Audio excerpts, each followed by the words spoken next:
Lutto per le comunità di Pieve di Cadore e di Maniago. Carlo Chiodini, 43 anni, è morto ieri in un incidente sul Monte Bianco e lascia un figlio di soli 7 anni.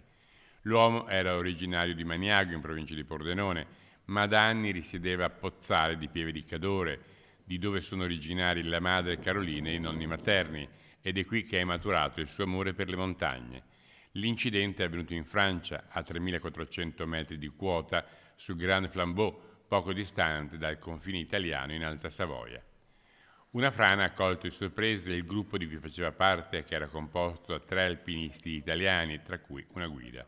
Secondo quanto comunicato dalla gendarmeria di alta montagna delle Hautes-Alpes, Chiodini è morto sul colpo, mentre una seconda persona ha riportato fratture multiple.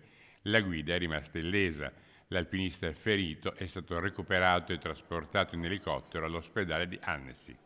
La tragedia è avvenuta durante un corso per aspiranti guide organizzato dal Collegio Guide Alpine del Friuli Venezia Giulia. Sul posto sono intervenuti i soccorritori francesi e le autorità competenti, impegnati nelle operazioni di recupero e nella ricostruzione dell'esatta dinamica dell'incidente. Cordoglio è stato espresso alla famiglia della vittima da parte delle amministrazioni comunali sia del paese di origine che di quello di residenza.